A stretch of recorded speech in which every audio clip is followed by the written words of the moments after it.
The Necron tomb world of Thanatos Prime had slept for 60 million years.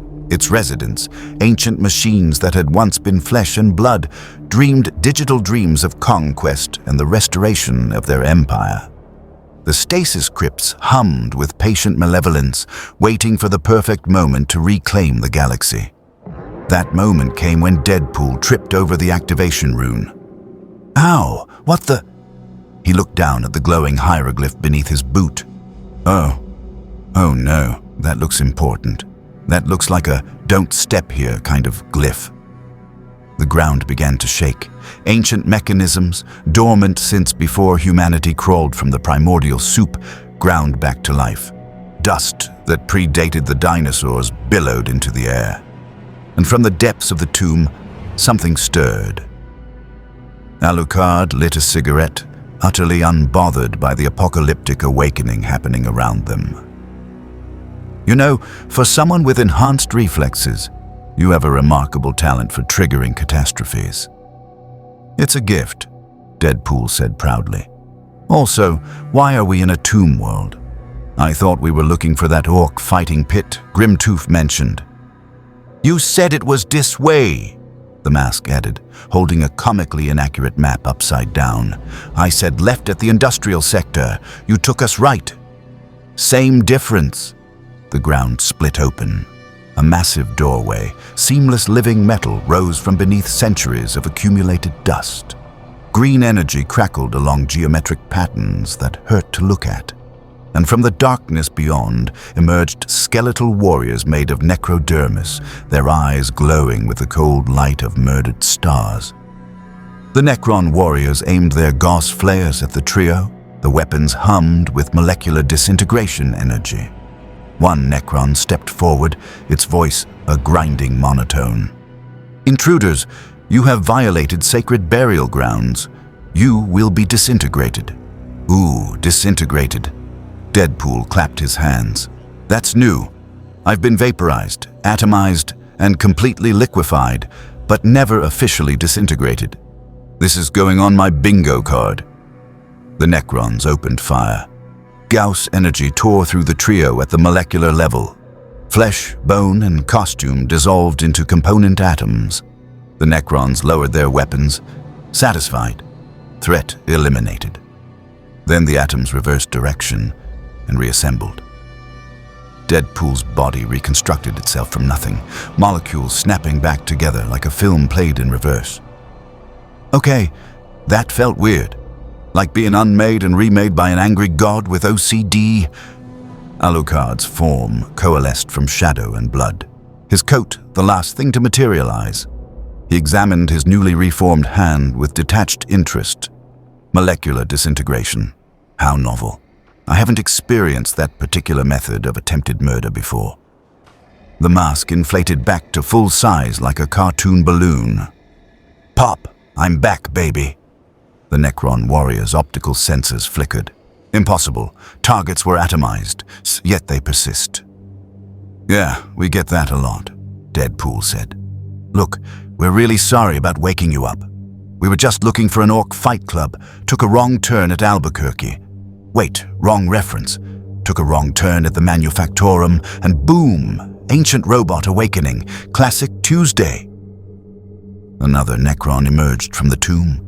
This one was larger, more ornate, with a crackling war scythe that hummed with dimensional energy. Its voice carried more inflection, barely. I am Overlord Zandrek. You stand upon the sacred crypts of the Sautek dynasty. Gesundheit, the mask said. That was not. The Overlord paused, recalibrating. Who are you? I'm Deadpool. This is Alucard. And that's the mask. We're the unkillable comedy trio. You might have heard of us. We've been trending in the Imperium's most wanted lists for 3 months now. Zandrek's optical sensors focused on Alucard. The vampire smiled slowly, predatory. My, Alucard purred, circling the Necron Overlord. Such a magnificent body, so sleek, so hard, so metallic. He dragged one finger along the Necron's chassis. Tell me, do you feel anything in this form? Or is it all cold, empty machinery where your flesh used to be? What? Zandrek's synthesized voice actually stuttered. Your body, Alucard continued, his voice dropping to a sultry whisper. Once mortal, once warm, now you're trapped in this steel prison. Do you remember what it felt like? To touch, to taste, to experience pleasure. The Necron warriors exchanged glances, as much as robots with fixed expressions could.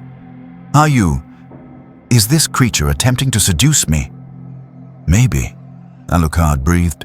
Is it working? I'm a deathless warrior. I have no need for such organic concerns. That's what they all say, Alucard said, stepping back. But I see that flicker in your optical sensors. Curiosity, confusion, maybe even a little bit of interest. Deadpool leaned toward one of the Necron warriors. Is he always like this with authority figures? Yes, the warrior responded automatically, then seemed to realize it had engaged in casual conversation. I mean, silence, organic. The mask pulled out a metal detector and waved it over the Necrons. It beeped frantically. Yep, confirmed. I'm 100% robot. Wait. He checked the detector screen. Error. Subject is both robot and not robot. How does that work? We were once flesh, Zandrek explained, apparently unable to resist explaining. We underwent biotransference. Our consciousness was transferred into necrodermis bodies. So you're like, uploaded? Deadpool asked. You're basically living in the cloud. Do you need Wi-Fi? Can you stream Netflix? I do not know what those words mean. Lucky you, Deadpool muttered. More Necrons emerged from the tomb. Hundreds of them, then thousands. The entire tomb complex was coming online, ancient warriors awakening from their millions-year slumber. A floating figure drifted forward, a Necron lord crackling with energy, his body adorned with ornate hieroglyphs. I am Cryptek Illuminor Ceres. I sense unusual biological signatures from you three. Uh-oh, Deadpool said. That's never good. When the ancient scientist robot shows up, bad things happen. Zeras floated closer to Alucard, scanning him with eldritch instruments. Fascinating. Your cellular structure is impossible.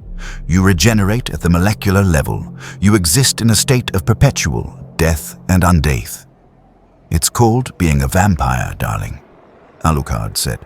And I'd appreciate you keeping your instruments to yourself. I'm not that kind of undead creature. He paused. Well, I am, but you'd have to buy me dinner first. I do not require sustenance, Ceres said. Pity. I know this lovely little place that serves the most exquisite blood types. Type O negative, aged just right. Ceres turned to Deadpool. And you, cancer, infinite cancer. Your cells are simultaneously dying and regenerating in a perpetual state of... Yeah, medical nightmare. I know, Deadpool interrupted. I've heard the diagnosis. Mr. Wilson, you're a walking tumor. Mr. Wilson, your healing factor is fighting, your cancer is fighting your healing factor. Mr. Wilson, please put on pants. This is a medical facility. You know, the usual. The Cryptek's sensors focused on the mask. It scanned him for a full minute, then scanned again, then rebooted and scanned a third time. This one does not obey physics. Nope, the mask agreed cheerfully. I operate on Toon Force, which is like physics, but fun. That is not scientifically possible. And yet, the mask pulled out a giant mallet and bonked Zeras on his floating chassis. The Cryptek spun like a top, lights flickering. Zandrek raised his war scythe. Enough. You have trespassed upon our tomb world. You have awakened the Sautek dynasty. And you have... He paused. Confused us greatly. Therefore, you must be destroyed. See, I feel like we're skipping some important steps here, Deadpool said. Like negotiation, or maybe a trial. Do you guys do trials, or is it just straight to execution? Execution, several Necrons confirmed in unison. Worth asking, Deadpool shrugged. Alucard walked up to Zandrek, so close their faces, one flesh, one metal, nearly touched.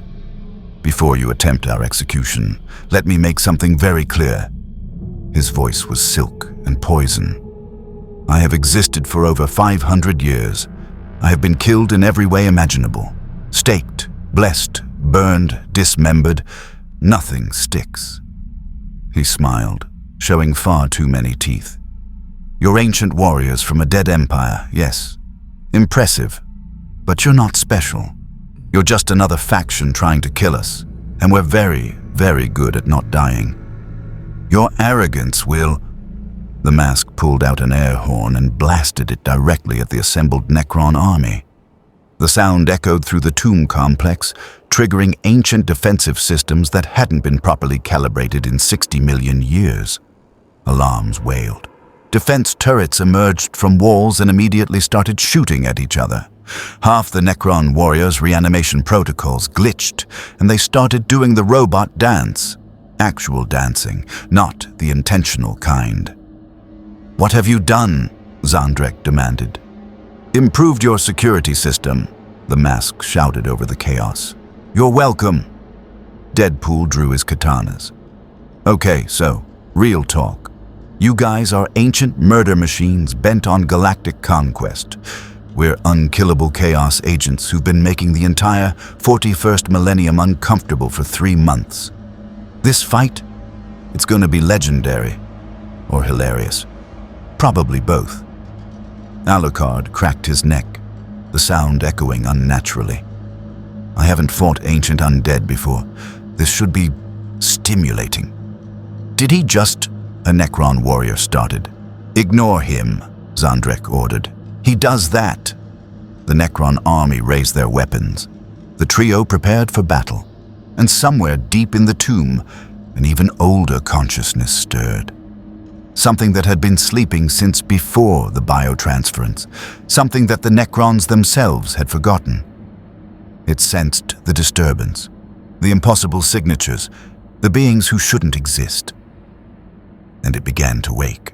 The battle was going poorly for the Necrons. Not because they were losing, they couldn't lose. They just phased out and reanimated. But because the trio had turned the entire engagement into a comedy routine. Deadpool had discovered that if you stabbed a Necron warrior in just the right spot, it would start malfunctioning and walk in circles. He'd created a conga line of 11 malfunctioning Necrons following each other in an endless loop. Look, ancient robot centipede, this is art, performance art. The mask had found a tomb blade and was riding it like a mechanical bull, arms waving in the air. Yeehaw, giddy up, robo-pony. Alucard was engaged in what could only be described as inappropriate conduct with the enemy. Every time a Necron lord tried to attack him, he'd make a suggestive comment that completely derailed their tactical programming. Oh my, Alucard purred as a Necron lord swung its war scythe. So aggressive, so forceful. I like that in a soulless machine. He caught the blade between his hands. But you're tense. All wound up. Millions of years in stasis will do that. Have you considered stress relief? I am a weapon of the infinite empire. I do not experience stress. Everyone experiences stress, darling. Even emotionless robots. It manifests as tension. Alucard leaned in close. Let me help you release it. The Necron Lord actually took a step back. Maintain distance. You are violating combat protocols. I violate many things, Alucard whispered. Protocols are just the beginning. A voice echoed through the tomb complex, newer than the others, with an accent that suggested awareness and intelligence. How absolutely fascinating. The battle paused. The Necrons all turned simultaneously. Even Zandrek straightened slightly, the equivalent of a robot standing at attention. From a dimensional rift stepped a Necron unlike any other. He wore a flowing cloak that shouldn't exist in this universe, carried a staff that crackled with temporal energy and moved with the casual authority of someone who knew they were the smartest being in any room. Trazyn the Infinite, the Collector, the Archaeovist of the Solomith dynasty. "Trazyn," Zandrek greeted, "your timing is impeccable." "It usually is," Trazyn replied, his optical sensors fixed on the trio with obvious interest. "I received a signal that Thanatos Prime had awakened. I came to investigate, and what do I find? 3 entities that defy all logic, all established science, and all reasonable expectations of mortality." He began circling them like an art collector examining a rare piece. "Exquisite." "Uh-oh," Deadpool said. "I know that voice. That's a collector voice. I've dealt with collectors before. They're never good news." Trazyn stopped in front of Alucard. "A vampire. From another dimension entirely. Impossible biological regeneration. Shadow manipulation that operates outside the warp. 5 centuries of consumed souls." His optical sensors brightened. "I must have you." Alucard raised an eyebrow. "Well, that's forward. I appreciate directness, but you haven't even bought me a drink yet."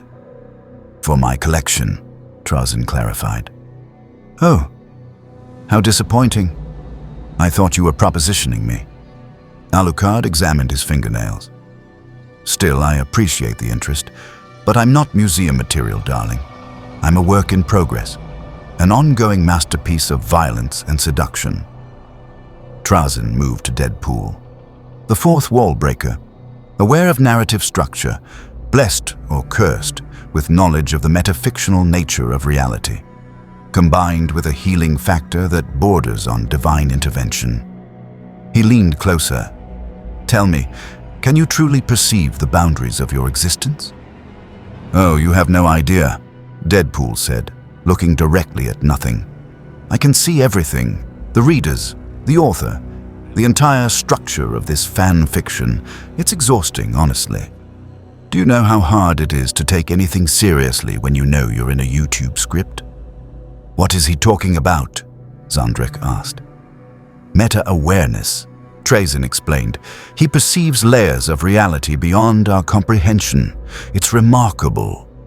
Finally, Trazyn approached the mask. He scanned him for nearly a minute, his processors working overtime. This one operates on principles that predate physical law.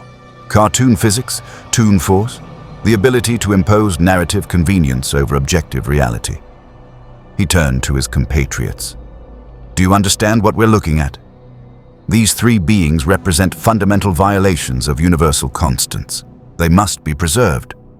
"Yeah, no," Deadpool said. "We're not going in your pokeball, robot man. We've got too much going on. I've got fighting pits to run. Alucard's got inquisitors to creep out. The mask has a carnival to operate. We're busy." "You misunderstand," Trazyn said smoothly. "I'm not asking.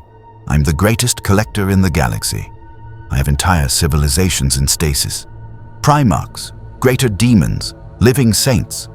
My museum on Solomnith contains wonders beyond counting." He gestured with his staff. "You 3 would be the crowning jewels of my collection, eternal, preserved, unchanging." "That sounds boring," Alucard said flatly. "I don't do static. I do dynamic, evolving, constantly changing prey and escalating violence."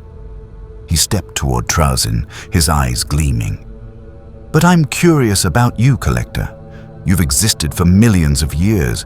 You've seen empires rise and fall. You've collected pieces of history itself." His voice dropped to that sultry purr. "Do you ever feel anything? Or are you just as hollow as your metal shell suggests?" "I feel satisfaction when I acquire a new specimen." "Satisfaction," Alucard repeated. "How wonderfully inadequate. I feel pleasure, pain, ecstasy and violence, delight in corruption. Satisfaction is for those who've settled." He was close now, nearly touching Trazyn's chassis. "You collect because you're empty. You fill your museum because you can't fill yourself." Trazyn's optical sensors flickered, possibly the Necron equivalent of being caught off guard. You presume to psychoanalyze me. I presume many things, darling. Analysis is just one of them. The mask pulled out a giant net from Hammerspace. You want to collect us, you gotta catch us first. He threw the net at Trazyn. The Necron overlord simply teleported, reappearing 30 meters away. Crude, but expected from cartoon physics. Oh, it's on. The mask produced a comically oversized butterfly net. Nobody escapes the mighty mask's catching implements. What followed was the most undignified chase sequence in Necron history. The mask pursued Trazyn through the tomb complex, net swinging wildly.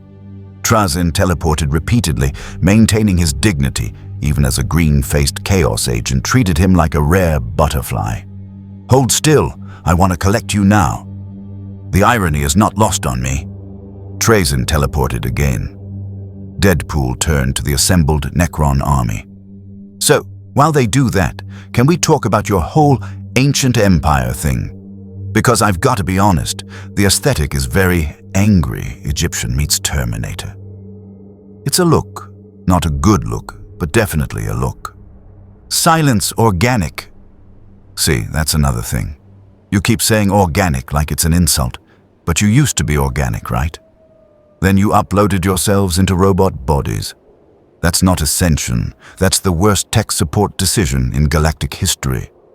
Zandrek raised his war scythe. You mock the biotransference, the transformation that granted us immortality. Yeah, but at what cost? Deadpool gestured expansively. You gave up feeling, eating, sleeping, all the good stuff.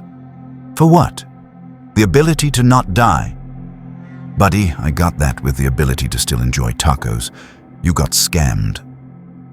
Several Necron warriors actually paused, their optical sensors flickering in what might have been existential crisis. Alucard reappeared next to Deadpool, having apparently gotten bored with Trazyn. They're realizing the truth, that their immortality is a prison, that they traded everything that made them alive for the mere continuation of existence. That is heretical thinking, Xeras protested. Is it, though? Alucard asked. Or is it just uncomfortable truth? You can't enjoy anything, can't taste, can't feel, can't experience pleasure or pain. You're ghosts in the machine, darling, and you've been running on autopilot for 60 million years. The mask successfully caught Trazyn in the butterfly net. The Overlord dangled upside down, his dignity completely shattered. Release me immediately. Not until you say the magic word. I do not know any magic words. It's please, the mask prompted. I am an overlord of the infinite empire. I do not say please. Then you stay in the net. Trazyn teleported out of the net, reappearing with as much dignity as he could muster. This is beneath me. Everything's beneath you, Deadpool observed. You're, like, what, 3 meters tall? That's just physics. I meant... Trazyn paused, recalibrating. You three are impossible to contain through conventional means. My tesseract labyrinths would be insufficient. Temporal stasis would not hold you. Dimensional locking would fail. Wow, he actually analyzed it, Deadpool said, impressed. Smart robot? Therefore, Trazyn continued, I propose an alternative. Work with me, voluntarily. Allow me to study you, document your abilities, catalog your existence.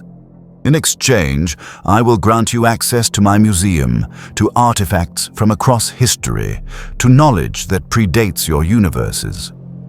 The trio looked at each other. That's actually not a terrible offer, Deadpool admitted. I wouldn't mind seeing what artifacts he's collected, Alucard mused. The breadth of his collection could be entertaining. Does he have rare toys? The mask asked. I like toys. Trazyn's optical sensors brightened. I have everything. Sold. The mask shook Trazyn's hand vigorously. We'll visit your museum, but we're not staying. We have too much chaos to cause. Trazyn looked like he wanted to argue, but apparently decided that limited cooperation was better than nothing. Acceptable. I will arrange transport to Solemneth. One condition, Alucard said, his voice dropping back to that sultry tone. I get to examine you, Collector, thoroughly. See what makes you tick, literally. That is highly irregular. So am I, darling. So am I. Zandrek watched this exchange with the closest thing to confusion a Necron could express. Trazyn, are you certain this is wise? Wisdom is relative, Trazyn replied, and these three represent the greatest acquisition opportunity in my existence. I will not waste it. Fair enough, Deadpool said, but just so we're clear, we're guests, not exhibits, and if you try to trap us in stasis, we'll make your museum very uncomfortable. Got it? Understood. The mask produced confetti and threw it in the air. Field trip to the Robot Museum. This is gonna be educational. The Eldar craft world. Ulthwé drifted through the void like a jewel of wraithbone and psychic energy. Inside the dome of crystal seers, Farseer Eldorel meditated upon the skein of fate, his mind traversing countless timelines, seeking the optimal path for his dying race. What he saw made his ancient soul recoil in horror. Three figures, impossibly bright in the skein. They weren't supposed to exist. They were holes in causality, blank spaces where fate itself broke down. And in every timeline, they left chaos in their wake. He watched futures unravel, the trio accidentally awakening a Citan, the trio inadvertently starting a new war in heaven, the trio somehow getting an Orc Wa, and a Tyrannid hive fleet to team up through sheer incompetent diplomacy. In one timeline, they taught Slaanesh knock-knock jokes. The Chaos God of Excess died of embarrassment. Eldorel's eyes snapped open. We must intervene. The trio materialized on Trazyn's museum world of Solemneth and immediately began causing problems. Okay, the mask announced, running through the halls at impossible speed. I see a frozen Leman Russ. I see a Horus Heresy display. Is that a Necron Lord just standing there? That is Lord Valgel. He is part of my collection, Trazyn explained, walking behind them with mounting concern. Deadpool tapped on the stasis field containing a perfect replica of an Imperial Guard regiment, frozen mid-battle. This is super creepy, by the way, like serial killer creepy. You've got an entire museum of stolen people. Preserved, Trazyn corrected. Not stolen, preserved for posterity. Yeah, that's what serial killers say too. Alucard had found the forbidden section. Artifacts from the war in heaven, weapons that predated the current universe's physics. He ran his fingers along a display case containing something that looked like crystallized time. Magnificent, he breathed. The power contained here. It's intoxicating. He glanced at Trazyn. Tell me, Collector, have you ever been tempted to use these artifacts, or do you simply hoard them like a particularly obsessive dragon? I preserve history. I do not interfere with it. How boring, Alucard purred. All this power and you just look at it. Don't you ever want to touch? To take? To possess completely? Are you still doing the suggestive thing? Always, darling, always. The mask found a pokeball-like tesseract labyrinth and started shaking it. What's in here? Do not shake. Trazyn lunged for it. Too late. The mask opened it. A greater demon of Tzeentch exploded out, all shifting colors and screaming impossibilities. Freedom, finally! I shall reshape reality itself and... The mask pulled out his vacuum cleaner. Oh no you don't! Back in the Pokeball! Not again!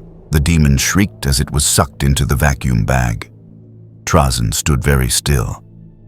That was a greater daemon I had spent centuries acquiring. And now it's in my vacuum, the mask said, proudly. That's number 3. I'm collecting them. The irony is excruciating. A shimmering portal opened in the center of the museum. Wraithbone energies crackled. Through it stepped 5 Eldar, 3 Guardians, a Warlock, and Farseer Eldaril himself, resplendent in his robes and covered in runes of protection. "Oh good, space elves," Deadpool said. "I was wondering when the knife-eared psychics would show up.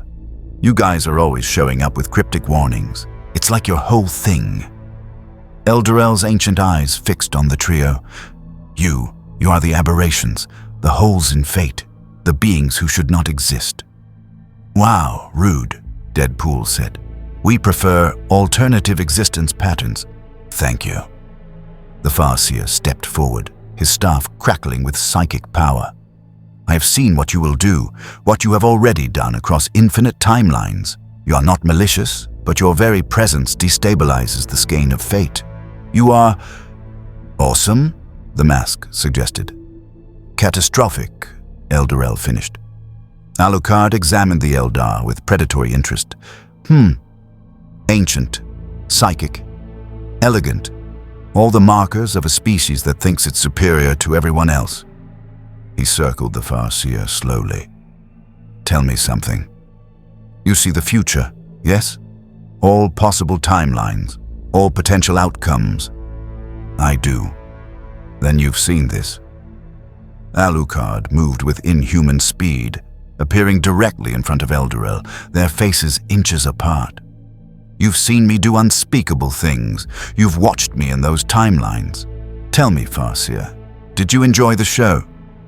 Eldaril's composure cracked for just a moment. You are abhorrent." "That's not a no," Alucard whispered. "I can see it in your eyes. You've watched. You've seen me tear through enemies with intimate violence, and part of you, the part you won't admit, found it fascinating. I have lived for thousands of years. I have mastered my emotions. But you still have them, don't you? That's the curse of your species. So much feeling, so much passion, all carefully controlled because you're terrified of feeding she who thirsts." Alucard leaned even closer. "What if I told you that I could show you passion without corruption, violence without damnation? Would you be interested?" The warlock raised her singing spear. "Step away from the Farseer." "Make me," Alucard challenged. Psychic energy exploded from the warlock. It crashed into Alucard like a tidal wave of pure thought, tearing at his mind, his soul, his very existence. He stood completely still and smiled. "That tickled. Did you feel me shiver?" The warlock's eyes widened. "Impossible. That attack should have shredded your consciousness." "I don't have a conventional consciousness, darling. I'm a vampire from a different dimension. Your psychic powers are adorable, but they're operating on the wrong frequency." Deadpool raised his hand. "Quick question about your whole prophecy thing. You said we're catastrophic, right? But like bad catastrophic or fun catastrophic, because there's a difference." "There is no difference," Eldaril snapped. "Sure there is. Bad catastrophic is like destroying the galaxy. Fun catastrophic is like accidentally starting a dance-off between orcs and chaos marines. One's terrible, one's hilarious." "You started a what?" "Oh yeah, that happened last week. It was amazing. Corn berserkers doing the cha-cha. You had to be there." The Farseer's carefully cultivated calm was disintegrating. "You don't understand. I've seen timelines where you three inadvertently unite every faction against you.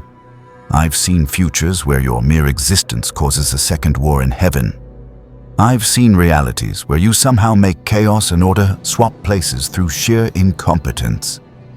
"That last one sounds fake," Deadpool said. "It happened in 17 timelines." The mask pulled out his boom box. "You know what you need to relax." He started playing relaxation music, whale sounds mixed with smooth jazz. "I do not need to..." Eldaril paused. The music was actually kind of nice. "Wait, what are you doing to me?" "Forcing you to chill," the mask said. "You're wound tighter than a Necron Lord's chassis." Alucard had circled around the Eldar party, examining each one like a connoisseur examining wine. "You're all the same, ancient, arrogant, convinced that your psychic foresight makes you wise." He stopped behind the warlock, whispering directly into her ear. But wisdom requires action, not just observation. Tell me, when was the last time you did something spontaneous? Something that wasn't in your precious prophecies? We cannot. Our actions must be calculated. How exhausting, Alucard breathed. To live forever but never truly live. To see every outcome but never be surprised. You're not alive, darling. You're just slowly dying with more information. The warlock spun around, bringing her singing spear up to Alucard's throat. You know nothing of our burden. Don't I? Alucard caught the spear's blade in his hand, blood welling around the psychoreactive material. I've lived for centuries. I've seen empires fall. I've watched humanity's endless cycle of violence and hope. The difference between us? I enjoy it. You're just trying to survive. Trazyn had been watching this exchange with fascination. Farseer, if I may interrupt your existential crisis, why are you here? Eldarel tore his eyes away from the vacuum cleaner that somehow contained demons. We came to warn the galaxy about these three, to form a coalition, to contain the threat before... Before what? Deadpool interrupted. Before we accidentally make the galaxy slightly less grimdark? Oh no, the horror. People might actually laugh occasionally. The Imperium might experience joy. Catastrophic. You laugh now, but I've seen the consequences. Yeah, but here's the thing about prophecies, Deadpool said, looking directly at the fourth wall. They're boring, predetermined outcomes. Where's the fun in that? Life, or undeath in our case, is about surprise. Spontaneity, making it up as you go along. The mask had gotten the entire Eldar party to sit down in a circle. Now, let's do some trust exercises. Everyone say something nice about the person to your left. What? No, we came here to... Eldarel found himself sitting. How did I get here? Cartoon physics, the mask explained. Now say something nice. One of the Guardians looked at his companion. You have good aim. See? Progress. Alucard sat down next to Eldarel, far too close for comfort. Tell me, Farseer, in all those timelines you've seen, was there ever one where you weren't so wound up, where you actually enjoyed existence? There was one. Before the fall, when our empire was at its height. Before you created a chaos god through your own excess, Alucard noted. Must sting. To know your species' greatest achievement was also its doom. You don't understand the pain. Pain? Darling, I've existed in a state of perpetual violence for 5 centuries. I understand pain intimately. The difference is, I've learned to make it pleasurable. Eldarel looked genuinely disturbed. You are exactly what I feared. Beings who operate outside fate's design. Is that really so bad? Deadpool asked. I mean, your fate kinda sucks. Dying race, constantly fighting for survival, one mistake away from soul damnation. Maybe operating outside that system is actually an improvement. The Farseer stood abruptly. We came here to warn you, to convince you to leave this galaxy, to prevent the catastrophe I've foreseen. And if we refuse? Alucard asked. Then the Eldar will do what we must to preserve the future. Ooh, cryptic threats, the mask said. I love those. Say more cryptic things. Eldarel opened a portal. You have been warned. What happens next is your choice. He paused. And your doom. The Eldar disappeared through the Wraithbone portal. Deadpool turned to Alucard. So, did we just get threatened by space elves? I believe we did, Alucard confirmed. Cool, the mask said. That's going on the bingo card. Trazyn observed all of this with his optical sensors dimmed, possibly the Necron equivalent of a headache. I'm beginning to understand why every faction in the galaxy is uncomfortable with your existence. We're a unifying force, Deadpool said proudly. We bring people together through mutual what the hell is happening energy. The Tau delegation arrived in their crisis battle suits, flanked by fire warriors in immaculate armor and a single ethereal who radiated quiet authority. They landed at the designated meeting zone, a neutral territory that the Imperium had grudgingly allowed, if only because everyone wanted to see what would happen when the greater good philosophy met the unkillable comedy trio. Aunshi, the ethereal, stepped forward with measured grace. "Greetings. We are representatives of the Tau Empire. We have heard of your unique situation. 3 beings from outside this galaxy, trapped in our reality. We come with an offer." "Is it tacos?" Deadpool asked hopefully. "Please tell me one species in this grimdark hellhole has invented tacos." What are tacos?" "Never mind, I'm already depressed." The ethereal cleared his throat. "We offer you a place in the Tau Empire, a purpose, a philosophy to guide your actions. We offer you the greater good." The trio stared at him. Did you just try to recruit us to your space communism?" Deadpool asked. "It is not communism, it is the greater good. Each species contributing according to their abilities, working together for the betterment of—" "Yeah, that's communism," Deadpool interrupted. "I mean, nicer communism. Blue communism, but still communism." Aunshi's expression remained serene. "You misunderstand. The greater good is about unity, cooperation, setting aside individual desires for the benefit of all." Alucard laughed, a sound like breaking glass. "Setting aside individual desires? Darling, I am individual desire made manifest.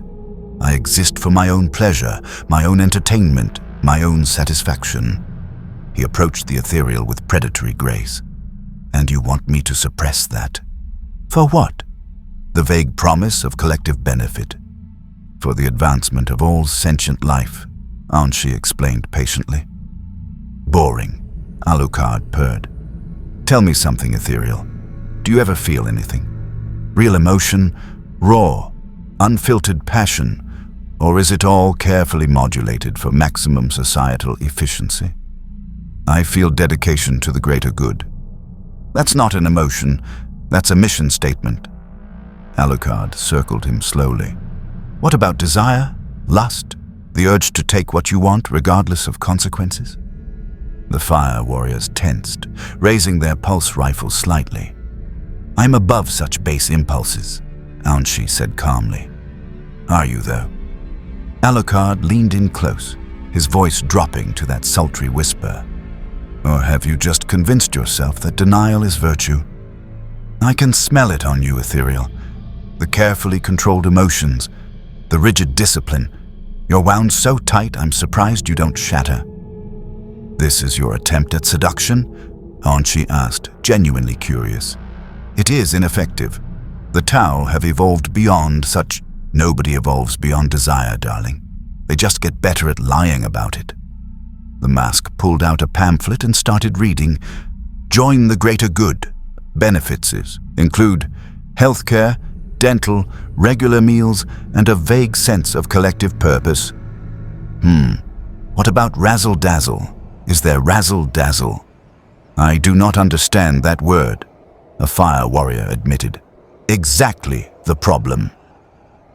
The mask produced fireworks from nowhere. They exploded overhead, spelling out, "More fun, less philosophy." Aunshi maintained his composure admirably. "You mock our philosophy, but consider your current situation. You're adrift in a galaxy you do not understand. You fight without purpose. You cause chaos without direction. We offer you meaning." "We have meaning," Deadpool said. "Our meaning is, do whatever's funny in the moment. It's a good system, very flexible." "That is not meaning, that is anarchy." "No, anarchy would imply we're against order. We're not against anything. We're just aggressively pro-chaos. There's a difference." One of the fire warriors spoke up. "Commander, perhaps we should demonstrate the benefits of the Tau Empire. Show them what cooperation can achieve." "An excellent suggestion, Chasui," Aunshi agreed. He gestured, and a hologram appeared. showcasing Tau cities, technology, and happy multi-species cooperation. The mask watched with exaggerated interest. Ooh, pretty lights. But where are the explosions? Where's the drama? We have moved beyond meaningless violence, Aunshi explained. The Tau Empire represents the next stage of galactic evolution, peace through understanding, progress through cooperation. Yeah, but you're still imperialists, Deadpool pointed out. You call it the greater good, but you're still conquering planets. You're just nicer about it. We liberate species from tyranny and ignorance. That's what every empire says. The Imperium says they're bringing the Emperor's light. Chaos says they're bringing freedom. The Eldar say they know best because prophecy. Everyone's the hero of their own story. Aunshi's serene mask cracked slightly. We are not like the Imperium. We do not slaughter billions in the name of a corpse god. We do not. You're not like them either, Deadpool interrupted. You've got mind-controlling leaders. Yeah, we know about the ethereal's pheromones. You've got a rigid caste system, and you forcibly integrate species that don't want to join. That's not the greater good. That's the okay-ish good at best. The fire warriors looked uncomfortable. One whispered to another in the Tau language, apparently not realizing Alucard understood it. Did he just say we're like the Imperium? The ethereal will handle it. They always do. Alucard smiled. Oh, dissent in the ranks? How interesting. Tell me, soldiers, do you ever question, or do your leaders' pheromones make sure you stay obedient? That is propaganda, Aunshi said sharply, the first crack in his composure. Is it, though? Alucard asked. Or is it just uncomfortable truth? You control your people through biological manipulation. You call it unity, but it's really just a leash. And guide our people toward optimal outcomes. So does a shepherd, Alucard purred, right up until slaughter. The mask pulled out a polygraph machine from Hammerspace. Let's settle this with science. Ethereal, sit down. Time for the lie detector test. I will not. The mask's arm stretched impossibly, grabbed Aunshi and plopped him into a chair. Sensors attached themselves. Now, do you really believe in the greater good, or is it just a really good marketing slogan? Of course I believe. Buzz. The lie detector went off. Oh, liar, liar, pants on fire. The mask produced a fire extinguisher and sprayed the ethereal. This is absurd, Aunshi sputtered. Your device is clearly malfunctioning. Is it, though? Deadpool asked. Or are you just realizing that your entire philosophy is built on the same shaky foundation as every other empire? Control, power, manifest destiny wrapped in pretty words.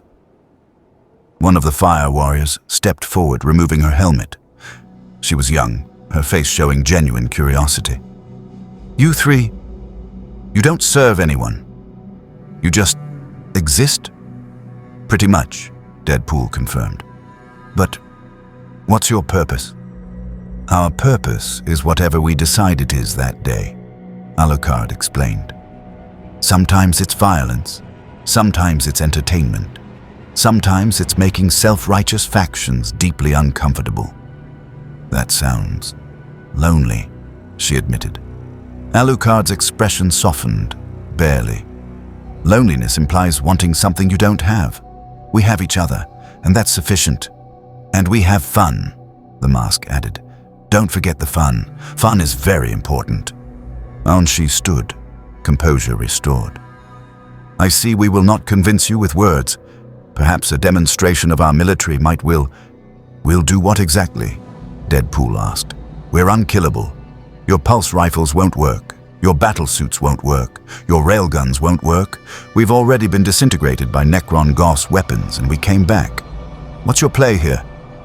The ethereal paused. You truly cannot be killed? Nope. I've got a healing factor. Vampire over there regenerates from shadow, and Mr. Greenface operates on cartoon physics. Death is more of a suggestion for us. Aunshi looked at his warriors. at his battle suits, at the three beings who had casually dismantled his philosophical argument and proven immune to threats. Then, what do you want? Entertainment, Alucard said simply. This galaxy provides that. Your greater good? It's too organized, too structured, too boring. We want chaos, the mask added. Fun chaos, not evil chaos. There's a difference. We want to make our own choices, Deadpool finished. Even if those choices are stupid. Especially if those choices are stupid, that's freedom. The young fire warrior looked at her commander. Aunshi, is that not also a form of the greater good? Choosing one's own path? The ethereal's expression tightened. That is not how it works. But maybe it should be. She pressed. Ooh, a free thinker, Deadpool said. I like her. She should join us. No, Aunshi said sharply. Shaslatau, you will not. Actually, the fire warrior said slowly, they have a point. We talk about bringing other species into the Tau Empire, but we never give them real choice. It's always join us or be conquered eventually. That's not the greater good. That's just imperialism with better PR. The other fire warriors shifted uncomfortably. One spoke up. She's not wrong, Aunshi. The ethereal's pheromones spiked. Everyone could see the air shimmer slightly. The fire warriors immediately relaxed, their moment of doubt passing. See? Deadpool pointed. Mind control. You literally just mind-controlled your own troops. I merely helped them see clearly. You drugged them with biochemical compliance pheromones, Alucard corrected. Don't dress it up with euphemisms. You're controlling them, just like every other faction in this miserable galaxy controls its people. The Imperium uses faith. Chaos uses corruption. You use biology. Different methods, same result. Aunshi stood very still. You have no right to judge us. We have every right, Alucard said, because we don't pretend to be something we're not. We're monsters, we're chaos agents, we're unkillable nightmares who treat your galaxy like a playground. But we're honest about it. You hide your control behind philosophy and call it enlightenment. The ethereal activated his communications device. This negotiation is concluded. The Tau Empire will be watching you three. If you threaten our expansion or our citizens, we will respond. With what? Deadpool asked.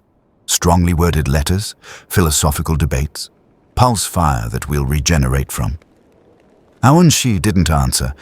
He simply gestured to his warriors, and they retreated to their transport. The young fire warrior lingered for a moment. You're right, she said quietly. About the control, about the lies we tell ourselves. Then she followed her commander. As the Tau departed, the mask turned to his companions. Did we just accidentally start a rebellion in the Tau Empire? I think we did, Deadpool confirmed. Excellent, Alucard purred. I do so enjoy corrupting rigid philosophies. The Tau's precious greater good has a crack in it now. That crack will spread. We're really bad at making friends, aren't we? Deadpool observed. The worst, the mask agreed cheerfully. But we're great at making everyone question their life choices. The Tyranid Hive Fleet Behemoth Splinter had been consuming its way through the sector when it detected something unusual. 3 biological signatures that didn't make sense. They registered as prey, but the psychic echo from the hive mind's previous encounters suggested confusion. The Tyranids did not experience confusion. They consumed. They adapted. They evolved.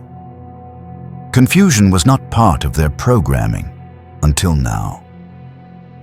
The first wave hit the trio while they were exploring an abandoned industrial world. Hormagaunts, hundreds of them, screeched across the wasteland, claws extended, driven by the singular hunger of the hive mind. Oh, cool, Deadpool said, drawing his katanas. Giant space bugs.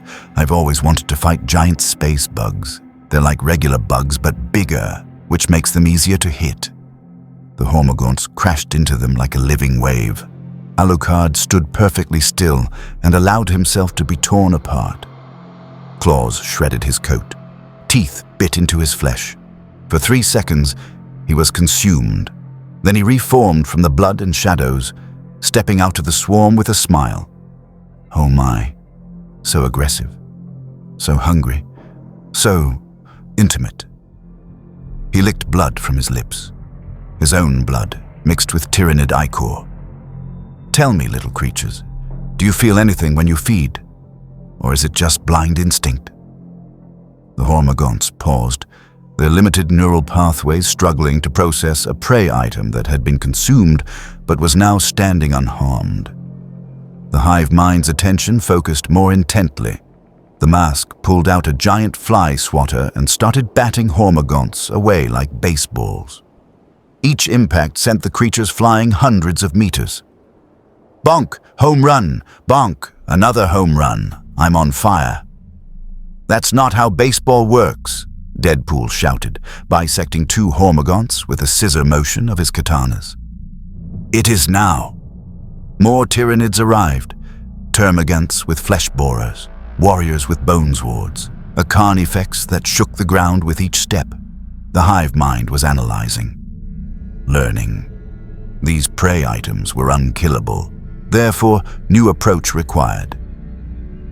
The tyrannids shifted tactics. Instead of trying to kill, they attempted to restrain. Toxin-laden spores filled the air, paralytic venoms designed to shut down nervous systems, digestive acids that could melt through ceramite. Deadpool inhaled a lungful of spores and started coughing. Oh man, that's actually pretty cough-effective. I can feel my healing factor working overtime. It's like my cells are having a rave, an angry, toxic rave. He collapsed, body convulsing as toxins and healing factor warred for dominance. Then he stood back up, fully recovered. Just kidding, my healing factor says, nice try, bug buddies. The hive mind experienced something new. Frustration. Alucard watched the tyrannids with scientific interest. Fascinating. A gestalt consciousness, billions of organisms acting as one. No individual identity, just hunger. He walked toward a tyrannid warrior, completely unconcerned about the bone swords. Do you dream, hive mind? In the spaces between feeding, do you imagine what it would be like to be individual? The warrior stabbed him through the chest with both bone swords. Alucard looked down at the blades protruding from his body. Oh my. So forward. I appreciate the directness, but you haven't even told me your name. He grabbed the warrior's head with both hands and forced it to look at him. Let me tell you something about consumption, darling. I've been doing it for 5 centuries. I drink blood. I absorb souls. I consume life itself. His eyes gleamed. But unlike you, I enjoy it. I savor every drop, every scream, every last moment of fading consciousness. He tore the warrior's head off with casual brutality. The hive mind recoiled psychically. This was wrong. Prey did not lecture predators. Prey did not philosophize while being stabbed. Prey did not make eating sound sensual. The mask had found a lictor and was playing with it like a puppet. Look, I made a friend. His name is Bitey. Say hi, Bitey. He manipulated the lictor's claws to wave. The creature struggled, but cartoon physics kept it firmly under control. Bitey wants to know, why are you so serious all the time? You're a hive mind. You could be having fun. Instead, you just eat planets. That's boring. A psychic pulse from the hive mind tried to dominate the mask's consciousness, to bring him into the swarm, make him part of the gestalt. The mask's eyes rolled back. His body went rigid. For a moment, it seemed like it worked. Then his head spun 360 degrees. Nope, cartoon brain. Can't control what doesn't follow logic. More tyrannids. A hive tyrant descended, its massive form radiating psychic power. It was a node creature, a direct extension of the hive mind's will. Its 4 arms brandished bioweapons that had consumed entire space marine companies. It spoke, not with words, but with psychic projection, images of consumption, of biomass being broken down and reconstituted, of individuality being dissolved into the greater whole. "Is that a threat or a pickup line?" Deadpool asked.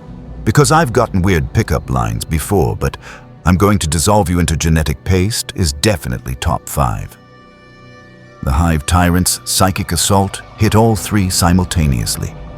It was overwhelming, the weight of 1 billion minds trying to crush 3 individual consciousnesses. Alucard laughed. "Oh, you sweet thing. You think you can overwhelm me? I contain 500 years of consumed souls. Every person I've killed is part of me. You're not facing one consciousness, you're facing thousands."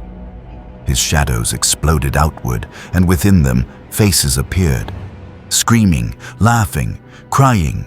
All the souls he'd consumed, weaponized against the hive mind's psychic assault. The Tyranids actually staggered. The hive mind was experiencing something it had never encountered: psychic indigestion.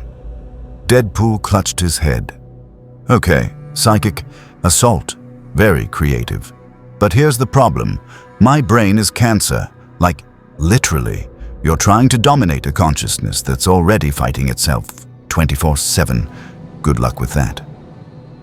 His healing factor warred with the Tyranid psychic influence. Cancer cells regenerated faster than they could be controlled. The hive mind was trying to organize chaos that refused to be organized. The mask simply pulled his brain out of his head, waved it at the hive tyrant, and put it back in, backwards. Can't control what ain't there. The hive mind was learning a terrible lesson. Some things could not be consumed. Some things could not be adapted to. Some things were simply wrong. More bioforms arrived. Biovores launched spore mines. Venomthropes sprayed toxic clouds. Male scepters channeled psychic destruction. The hive mind was throwing everything at them, and nothing was working. "You know what your problem is," Deadpool said, cutting down Genestelas while having a conversation. "You're too committed to the bit. You're like, we are the Tyranids, we consume everything, but you never stop to think, maybe there are some things we shouldn't try to eat." Alucard had grabbed onto a carnifex and was riding it like a mechanical bull. "Oh, this is delightful. So much raw animal power, such primal rage." He leaned down to whisper in the creature's auditory organ. "Tell me, does the hive mind let you feel pleasure when you feed? Or is it all just fuel for the collective?" The carnifex bucked wildly, trying to throw him off. "I'll take that as a no. How tragic, to consume entire worlds but never truly taste them, to exist only as part of something larger. You're all slaves, darling, slaves to your own biology." The mask had created an impromptu cooking show. He'd set up a studio complete with audience, captured termagants, forced to sit in chairs, and was demonstrating how to prepare Tyranid badly. "First, you take your hormagant, freshly caught, and you boil it." He produced a comically oversized pot. "Then you add chocolate sauce and marshmallows and a bicycle tire." "That's not cooking," Deadpool shouted. "It is in my kitchen." The hive tyrant was recalculating. These beings could not be consumed, could not be controlled, could not be understood. The hive mind needed to categorize them properly. Not prey, not threat, not even obstacle. They were other. Deadpool noticed the Tyranid starting to withdraw. "Wait, are you guys leaving? We're in the middle of a fight." The psychic projection from the hive mind came again. Images of incompatibility, of rejection. The Tyranids had consumed planets, absorbed entire species, adapted to every environment. But they could not adapt to this. "Are we being rejected by space bugs?" Deadpool asked incredulously. "This is a new low. Even the mindless eating machines think we're too weird." Alucard watched the Tyranids retreat with something like disappointment. How unfortunate. I was hoping for more entertainment. But I suppose even hunger has limits. The mask waved goodbye to his audience of termagants. Thanks for coming to my cooking show. Please rate, comment, and subscribe. Oh, wait, you can't, because you're bugs. As the Hive Fleet splinter withdrew from the system entirely, somewhere in the depths of space, the greater Hive mind made a note in its genetic memory. A void. 3 biological anomalies. Unkillable. Unconquerable. Indigestible. Priority level. Do not engage. It was the first time in Tyranid history that the Hive mind had willingly abandoned biomass. We broke the space bugs, Deadpool observed. They literally evolved to not eat us. That's actually kind of impressive. We're bad for the food chain, Alucard agreed. The worst, the mask added proudly. The Chaos Gods were having an emergency meeting. In the warp, that realm where reality bent to thought and emotion fed divine power, the 4 ruinous powers manifested their consciousness in a space that existed between their domains. Khorne's brass throne, Tzeentch's impossible geometries, Nurgle's garden of decay, Slaanesh palace of excess, and in the center, a problem. These 3 mortals must be destroyed. Khorne's voice was rage and thunder. They mock combat. They turn battle into comedy. They've made my Khorne berserkers do the cha-cha. Tzeentch's multitude of voices spoke in overlapping whispers. I have calculated 17 million possible futures. In none of them do we successfully kill them. They exist outside causality, outside fate, outside my sight. But they're so entertaining. Nurgle chuckled, his voice thick with decay. They spread chaos wherever they go. Not my chaos, perhaps, but chaos nonetheless. They've made 3 of my plagues laugh. How is that possible? They captured 2 of my greater demons in a vacuum cleaner, Slaanesh said, their voice equal parts fury and fascination. They out-exceeded my own cult of excess. The sheer audacity is almost arousing. Do not, Khorne warned. I'm just saying. No. The 4 gods regarded each other with eternal enmity barely restrained. They had spent eternity locked in the great game, competing for souls, for power, for dominance. They agreed on nothing. Except this. The trio was a problem. We must collaborate, Tzeentch suggested. Unified assault, all 4 of us, working together. I hate collaboration, Khorne grumbled. We all do, Nurgle agreed. But desperate times and all that. Fine, Slaanesh sighed. But I get to try seducing the vampire first. He seems receptive. He is not receptive. He is mocking you. That's even better. The summoning circle appeared in the middle of the trio's claimed cathedral. Reality tore open, and from the warp emerged manifestations of the 4 chaos gods. Not their full power, but enough to crush continents. Deadpool looked up from his phone, which still shouldn't exist. Oh hey, it's the chaos gods. All of them, at once.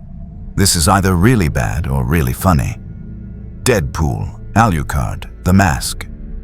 Khorne's voice shook the walls. You have interfered with our plans for the last time. Have we, though? Deadpool asked. Because I feel like we could interfere at least a few more times. We're very persistent. Tzeentch's form shifted through impossible angles. We have come to offer you a choice. Join us. Become our champions. We will grant you power beyond. Let me stop you right there, Deadpool interrupted. We already have power beyond. We're unkillable. We break reality. We operate on rules you don't understand. What could you possibly offer us? Purpose, Nurgle said warmly. Grandfather Nurgle offers you acceptance, joy in decay, laughter in despair. You 3 already embrace chaos. Why not embrace us? Because you're boring, Alucard said flatly. He examined his fingernails with casual indifference. You're chaos gods, yes, ancient, powerful, fed by emotion and worship, but you're predictable. Khorne wants blood. Tzeentch wants schemes, Nurgle wants entropy, Slaanesh wants excess. He looked up, his eyes gleaming. You're all just doing your shtick. Where's the creativity? Creativity, Khorne roared. We are the fundamental forces of chaos. And yet you can't improvise, Alucard noted. You're locked into your domains. Khorne can only do rage. Tzeentch can only do plots. You're powerful, certainly. But you're also limited. Slaanesh manifested more fully, a form of terrible beauty that had driven mortals mad with desire. And what about you, vampire? I've seen what you desire. Violence, control, the intoxication of power. I can give you nothing I don't already have, Alucard interrupted. He walked towards Slaanesh's manifestation with predatory confidence. You're the god of excess, yes? Of pleasure and pain mixed together, of experiencing everything to its utmost. He was close now, close enough to touch the demonic form. But I've been doing that for 5 centuries. I don't need a god to teach me excess. I am excess. His hand shot forward and grabbed Slaanesh's manifestation by the throat. The chaos gods collectively froze. Mortals did not touch them. Mortals could not touch them without being instantly corrupted or destroyed. Alucard squeezed. Let me tell you something about desire, Dark Prince. I've consumed over 50,000 souls. I've ended lives in ways that would make you proud. I've made violence into art, turned murder into seduction, crafted suffering into poetry. His voice dropped to that sultry purr. And I did it all without your help. What makes you think I need you now? He released Slaanesh's form and stepped back. The Chaos God actually looked rattled. You're either the bravest mortal I've encountered, or the most foolish. I'm neither. I'm just bored with gods who think they're special. The mask had been examining Nurgle's manifestation with a magnifying glass. Ooh, gross. You're made of germs and pus. And is that a boil? That is a gift, Nurgle said proudly. A blessing of... The mask pulled out a giant can of disinfectant spray. Begone, germs! He sprayed it directly at Nurgle's manifestation. The plague god recoiled. That stings. How is that possible? Cartoon logic beats chaos logic, the mask explained. Also, you really need to shower. You smell like a dumpster fire in a sewage plant. I am the Lord of Decay. I'm supposed to smell better. The mask produced air freshener. Here, lavender scented. Much improvement. Tzeentch's 1,000 eyes fixed on Deadpool. You see beyond the fourth wall. You perceive the meta-narrative. Surely you understand the futility of resistance? Join me, and I will show you schemes within schemes, plots within plots. Yeah, hard pass, Deadpool said. I already know all the schemes. I can see the outline of this story. You know what's on the outline. Chaos gods try to recruit Trio. It goes badly for Chaos gods. Spoilers, you lose this encounter. That is impossible. I am the architect of fate. And I'm a fourth wall-breaking mercenary who knows he's in a fan fiction. Your fate-weaving doesn't work on someone who can see the script. Khorne had been quiet, building rage. Now he exploded. Enough talk. If you will not join us, you will be destroyed. Demons poured through the warp rifts. Bloodletters, horrors, plague-bearers, demonettes, the combined forces of all 4 chaos gods, united for once. Oh good, Alucard said, cracking his knuckles. I was hoping we'd get to the violence. What followed was the most one-sided demonic assault in warp history.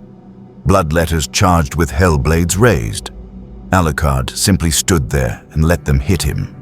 Blades passed through his body. Blood sprayed.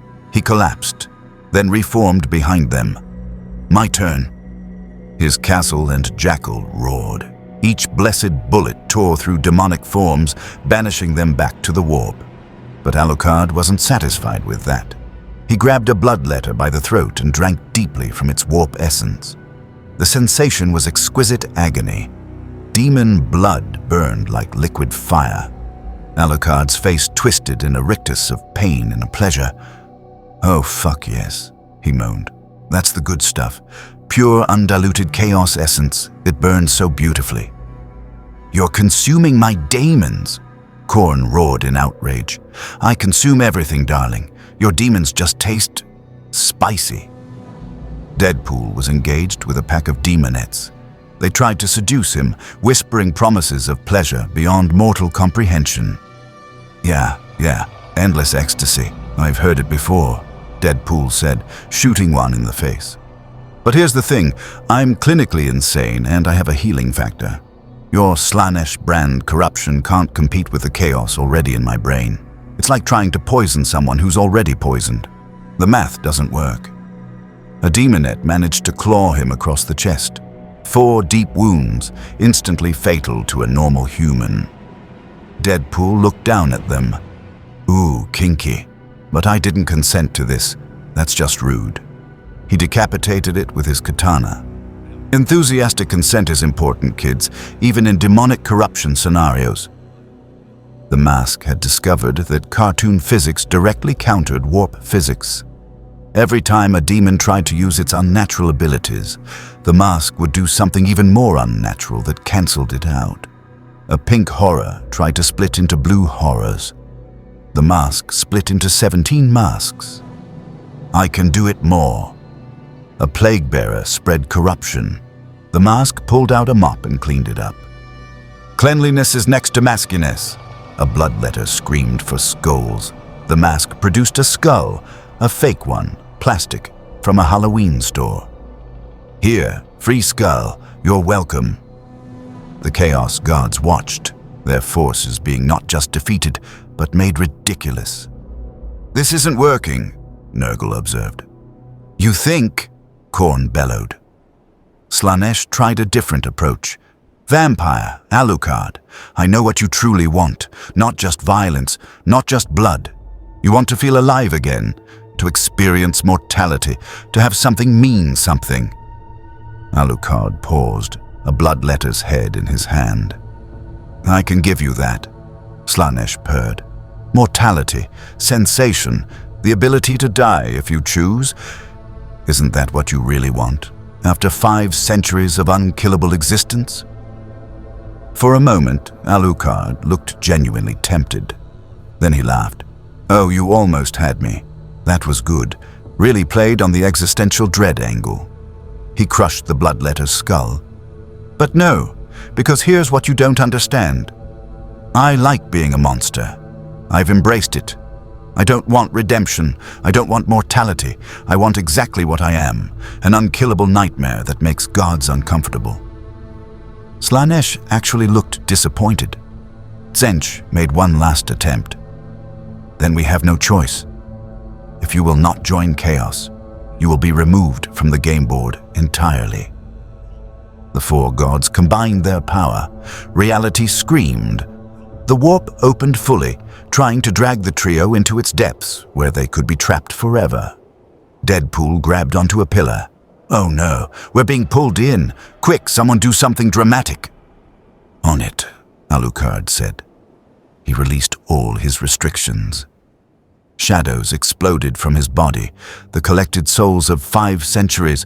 They formed a barrier against the warp, souls screaming in defiance against demonic corruption. The Chaos Gods pulled. Alucard's souls pushed back. It was a stalemate. "The mask!" Deadpool shouted. "Do your thing." "Which thing?" "The impossible thing." "Oh, right." The mask pulled out a door from Hammerspace. Just a door. A regular door with a doorknob. He placed it in midair and opened it. Behind the door, reality. Normal, non-warp corrupted reality. "Escape route." He jumped through. Deadpool followed. Alucard recalled his shadows and dove through last. The door slammed shut. The warp assault collapsed. The Chaos Gods stood in the empty cathedral, their combined forces banished, their recruitment failed, their power ineffective. "They escaped," Tzeentch said quietly, "using a cartoon door. to bypass the warp itself. That should be impossible, Korn raged. And yet, Nurgle chuckled, perhaps we should accept that some things are beyond even chaos. Never, Slaanesh said. I will have that vampire. He's too perfect a specimen to let go. Good luck with that, Tzeentch said. I've calculated the probabilities. They're learning, adapting. Every faction that tries to control them just makes them more problematic. The four gods returned to their domains, united in one thing: frustration. Somewhere in the Materium, the trio landed in a random corridor. Did we just reject chaos? Deadpool asked. We did, Alucard confirmed. Cool, the mask said. Add it to the bingo card. Robert Guilliman, Primarch of the Ultramarines, Lord Commander of the Imperium, the Avenging Sun himself, sat in his strategic command chamber reviewing reports. Since his resurrection, he'd witnessed horrors beyond counting. The Imperium's decay, the Great Rift, the near collapse of everything his father had built. But nothing, absolutely nothing, had prepared him for the report on his desk. Subject: Entity Omega-3. Status: uncontainable. Threat assessment: unknown. Recommended action: non-effective. He read through the incidents: Cathedral destruction, Necron awakening, Orc alliance, chaos, cult trauma, Ultramarines defeat, Tyrannid rejection, chaos, God rejection, 3 beings, unkillable, operating outside all known laws. Guilliman rubbed his temples. Get them here. Now, I will speak with these entities myself. The trio arrived at Macragge's fortress of Hera via Thunderhawk transport, accompanied by 6 squads of Ultramarines and 3 Inquisitors who insisted on being present. They walked through halls designed to instill awe. Massive columns, statues of heroes, the combined history of the Ultramarines chapter carved into every wall. Wow, Deadpool said, looking around. Someone's compensating. This is like if a museum and a cathedral had a baby, and that baby was really into blue. The architecture is impressive, Alucard admitted. Overblown and self-aggrandizing, but impressive. The mask was trailing behind, taking selfies with statues. Say cheese, marble guy. They were brought to the command chamber. Robert Guilliman stood waiting, 3 meters of genetically perfected warrior statesman, his armor radiating authority, his face carved from stone and tactical genius. He looked at the trio, sized them up with a glance that had evaluated 1,000,000 battlefields. So, he said, his voice deep and measured, you're the 3 causing all this chaos. Guilty, Deadpool said cheerfully. But in our defense, the galaxy was already pretty chaotic when we got here. Guilliman gestured to chairs, far too small for his frame, appropriately sized for humans. Sit, we will discuss this rationally. They sat. Guilliman remained standing, a psychological tactic to assert dominance through height difference. Alucard smiled. Oh, we're doing power dynamics. How delightful. Tell me, Lord Commander, does looming over people usually work for you? It establishes proper hierarchy, Guilliman said. Does it, though? Or does it just make you feel better about being 3 meters tall? Alucard stood and walked to an elevated platform, equalizing their heights. There. Now we can talk as equals. Or is that uncomfortable for you? Guilliman's eye twitched, barely perceptible, but there. You are not my equal. No, I'm better, Alucard purred. I don't serve a corpse god. I don't pretend millennia of failure is somehow victory. And I don't wear armor to compensate for personal inadequacy. You dare! One of the Ultramarines started forward. Guilliman raised a hand. The Marine stopped. Let him speak. I've dealt with far greater insults than this. Have you, though? Alucard asked. Because I'm not trying to insult you. I'm trying to understand you. You're a Primarch, genetically engineered demigod, created by the Emperor himself to lead humanity to greatness. He circled Guilliman slowly. And yet here you are, 10,000 years later, the Imperium is worse than when you left. Your father is a corpse. Your brothers are either dead, missing, or corrupted. Everything you built has rotted from within. He stopped directly in front of Guilliman. How does that feel? The command chamber went silent. Guilliman's expression didn't change, but something flickered in his eyes. It feels like failure. Every day I wake and see what the Imperium has become. Every day I wonder if there was something different I could have done. And, Alucard prompted. And I continue anyway, because duty demands it, because humanity demands it, because the alternative is extinction. How noble, Alucard said softly, and how exhausting. To carry the weight of a dying empire on your shoulders. To know you can never truly win, only delay the inevitable. He leaned in close, his voice dropping to that sultry whisper. Tell me, Lord Commander, when was the last time you did something just because you wanted to? Not because of duty, not because of strategy, just desire. Guilliman stepped back. I am beyond such things. No one is beyond desire, darling. Not even genetically perfect demigods. Deadpool raised his hand. Can I ask a question? Proceed, Guilliman said, grateful for the interruption. Why are we here? Like, genuinely. You brought us all the way to Macraga. You're the Lord Commander of the whole Imperium. You've got better things to do than talk to 3 weirdos who won't die. So what's the real reason? Guilliman sat finally in a chair built to support his massive frame. Because you're a problem I cannot solve through conventional means. You cannot be killed, cannot be contained, cannot be reasoned with through normal diplomatic channels. He steepled his fingers. So I'm attempting to understand you, to find out what you want, what drives you, what, if anything, will make you stop disrupting my Imperium. Your Imperium? The mask asked. I thought it was the Emperor's Imperium. It's complicated. Is it, though? Deadpool asked. Or are you just realizing that your dad's empire is a dumpster fire and you're stuck trying to manage it? Guilliman's jaw tightened. The Imperium of Man is the greatest civilization in galactic history. It has endured for 10 millennia against threats that would destroy lesser. It's a fascist theocracy built on a lie. Alucard interrupted. Your emperor wanted to end religion. He built the imperial truth, reason and science over faith. He gestured expansively. And now he's worshipped as a god. Quintillions of humans pray to him daily. The ecclesiarchy has more power than the administratum. Everything he fought against has consumed his empire.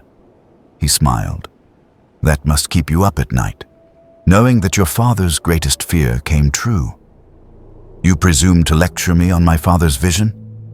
Someone should, Alucard said, because you're too busy maintaining the machine to question whether the machine is worth maintaining. Guilliman stood abruptly, his chair scraping against the floor. What would you have me do? Tear it all down? Let humanity fall to chaos, to Xenos, to extinction? The Imperium is flawed, yes, but it's what we have. Is it though? The mask asked loudly. Or are you just scared to try something new? I am not scared. You are, Deadpool said quietly. I can see it. You're terrified. Not of external threats. You've been fighting those your whole life. You're terrified that if you change things, if you really try to fix the Imperium, it'll all collapse. So you maintain, you manage, you put out fires, but you never actually rebuild. Guilliman sank back into his chair, suddenly looking very tired. For a moment, the weight of 10,000 years showed on his perfect features. What do you want me to say? He asked quietly. That I don't know how to fix this. That every day I wake up and see an empire built on suffering and lies. That I want to change it but don't know where to start. He looked at the trio. Yes, to all of it. I am the Lord Commander of the Imperium and I am drowning. Alucard's expression softened. Just barely. There it is. Honesty. How refreshing. So what now? Guilliman asked. You've broken me down, made me admit my failures. What's your grand solution?" "We don't have one," Deadpool admitted. "We're not heroes. We're barely functional chaos agents, but at least we're honest about it." "Then what good are you?" "We're a stress test," Alucard explained. "Every faction in this galaxy thinks they're special. The Imperium thinks it's humanity's last hope. Chaos thinks it's inevitable. The Eldar think they're wise. The Tau think they're enlightened. The Necrons think they're eternal. Everyone has their narrative." He gestured to his companions. "We're here to show you that none of it matters. You're all just trying to survive in a universe that doesn't care about you." "That's nihilistic," Guilliman observed. "No, that's liberating," Alucard countered. "Because if none of it matters cosmically, then you're free to make it matter personally. Stop trying to save the galaxy. Just try to make the parts you can touch slightly less terrible." Guilliman considered this. "And you three? What do you make matter?" "Entertainment," Alucard said. "Chimichangas," Deadpool added. "Still working on finding those." "Razzle-dazzle," the mask finished. Despite himself, Guilliman almost smiled. "You're absurd." "We're honest," Alucard corrected. "Everyone else pretends their suffering has meaning. We just admit we're here for the chaos." One of the Inquisitors who'd been silently observing finally spoke. "Lord Commander, you cannot seriously be considering tolerating these heretics?" "What choice do I have?" Guilliman asked. "They've rejected chaos. The Tyranids won't eat them. The Necrons are confused by them. The Tau couldn't recruit them. The Eldar see them as catastrophes." He looked at the trio. "They're unkillable entities operating outside all systems of power. I can either fight an unwinnable war against them or what?" the Inquisitor demanded. "Or accept that some things in this galaxy are beyond my control." He focused on the trio. "I cannot kill you, cannot contain you, cannot manipulate you, so I'll make you an offer instead. Stay out of critical Imperial operations.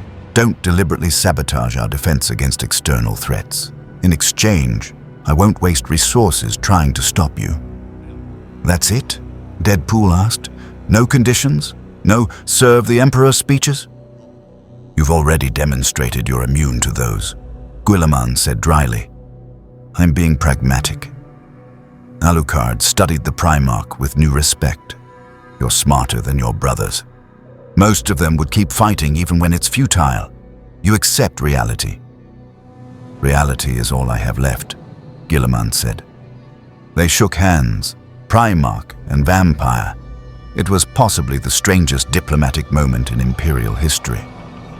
"One more thing," Guilliman said as they turned to leave. "That comment about my father being a corpse god." "Yes?" Alucard asked. "It's heresy, but it's also not entirely wrong, and I hate that I can't disagree with you." "Welcome to awareness," Alucard said. "It's uncomfortable, but at least it's honest." As they left, the mask turned back. "Hey, Big Blue." "Yes? You're doing okay. Not great, but okay. Keep trying." It was possibly the kindest thing anyone had said to rowboat Guilliman since his resurrections. Saint Celestine descended from the sky on wings of golden light, her armor gleaming, her faith radiating like a psychic beacon. She was the Imperium's living saint, resurrected by the Emperor's will, a divine warrior who had died and returned countless times in humanity's defense. She landed in front of the trio's cathedral with her Gemini superior flanking her, Seraphim trailing behind. They had come on a holy mission to redeem the irredeemable. "Deadpool, Alucard, the mask." Her voice was pure and clear, like a bell. "I have come to offer you salvation." Deadpool looked up from cleaning his katanas. "Oh no, we're getting the redemption arc speech. I hate redemption arcs. They're so predictable." Celestine walked forward, her faith undimmed. "You are lost souls trapped in this galaxy. You mock the Emperor's light because you have not felt his grace. But I have seen his works. I have died and been reborn by his will. He can save you. Can he, though? Alucard asked, examining his fingernails. Because I'm a vampire from another dimension. Your Emperor has no jurisdiction over my soul. It's like trying to tax someone from a different country. The paperwork doesn't work out. The Emperor's light reaches all souls, Celestine insisted. Does it, though? Alucard stood, walking toward her with predatory grace. Let me ask you something, Saint. You've died multiple times. You've been resurrected by what you believe is the Emperor's will. He circled her slowly. But what if it's not the Emperor? What if it's just the warp? Collective human faith given form. You're not divine. You're a psychic phenomenon. I am the Emperor's chosen, Celestine said, her composure cracking slightly. You're a weapon, Alucard said gently. A tool, resurrected again and again to fight battles, to inspire troops, to die dramatically so others will believe. He stopped in front of her. When was the last time you chose something for yourself? Not for the Emperor, not for the Imperium. For you? Celestine's wings flickered. I serve. Service is purpose. Service is slavery with better PR, Alucard countered. Tell me, Saint, do you dream? When you die and wait in the void for resurrection, do you dream? Do you have wants, desires, or is it all just duty? I serve the Emperor, she repeated, but her voice was less certain. The mask pulled out a therapist's couch from Hammerspace. Sounds like you need therapy. Come on, lie down. Let's talk about your feelings. I don't have time for... The mask's arm extended impossibly, grabbed Celestine and deposited her on the couch. Her Gemini superior moved to intervene, but Deadpool blocked them. Let it happen, he said. Trust me, she needs this. The mask produced glasses and a notepad, suddenly dressed as a therapist. Now, Saint Celestine, tell me about your mother. My mother died when I was young. Ha. Trauma. And how did that make you feel? Sad, angry, lost. And then I joined the Phi Ecclesiarchy, found purpose in service, rose through the ranks, died in battle against chaos, and was resurrected by the Emperor's... Stop! The mask held up a hand. Let's unpack that. You died. That's very traumatic. Did anyone ask how you felt about being resurrected without consent? Celestine paused. No. It was a blessing. Was it, though? Or was it just conscription that you couldn't refuse? Celestine's wings flickered again. I never thought of it that way. Alucard sat down next to the couch, his voice surprisingly gentle. You're a victim, Saint. Not in the way the Imperium uses the word, but genuinely. You were killed. Resurrected without choice. Sent to fight again. Die again. Resurrect again. It's an endless cycle, and you never consented to any of it. But I serve the Emperor. I am his weapon. You're a person, Deadpool interrupted. A person who's been dying repeatedly for centuries. That's not service. That's trauma on an infinite loop. Celestine sat up on the couch, her composure cracking. What would you have me do? Refuse resurrection? Let humanity fight without the Emperor's light? Choose, Alucard said simply. Next time you die, if you die, choose whether you want to come back. Don't just accept it as inevitable. Make it your choice. I don't have that kind of power. You're a living saint, Deadpool pointed out. You're literally channeling warp energy through faith. If anyone can negotiate their own resurrection terms, it's you. One of the Gemini superior stepped forward. You dare corrupt the saint with your heretical... We're not corrupting her, Alucard said. We're giving her something she's never had, agency, the right to choose her own path. Celestine stood, her wings stabilizing. You're trying to break my faith. No, Alucard said. We're trying to give you real faith, faith that's chosen, not programmed. Faith that comes from genuine belief, not duty.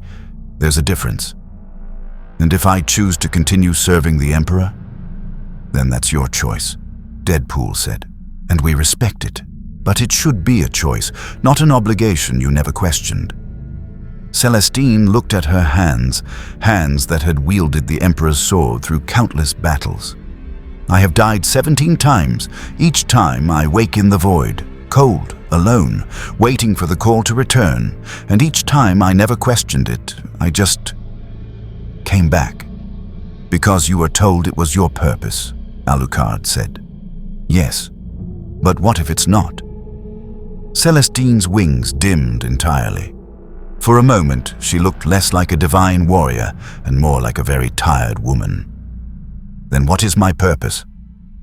Whatever you decide it is, the mask said, speaking normally for once instead of shouting.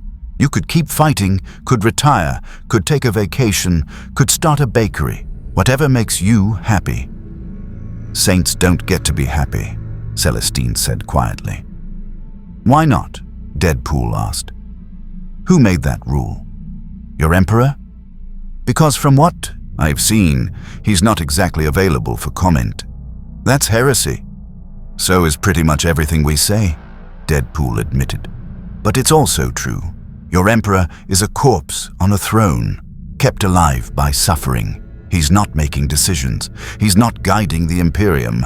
Whatever you are, whatever power you have, it's coming from collective human faith, not from him personally.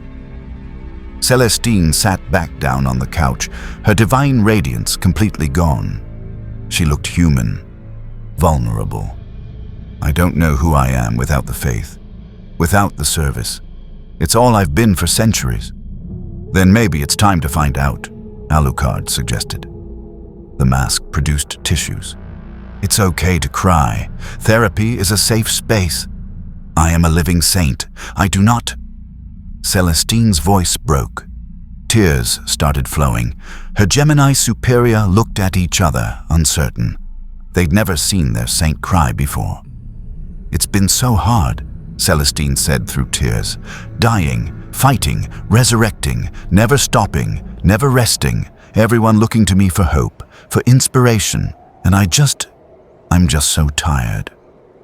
Alucard sat next to her, close but not threatening.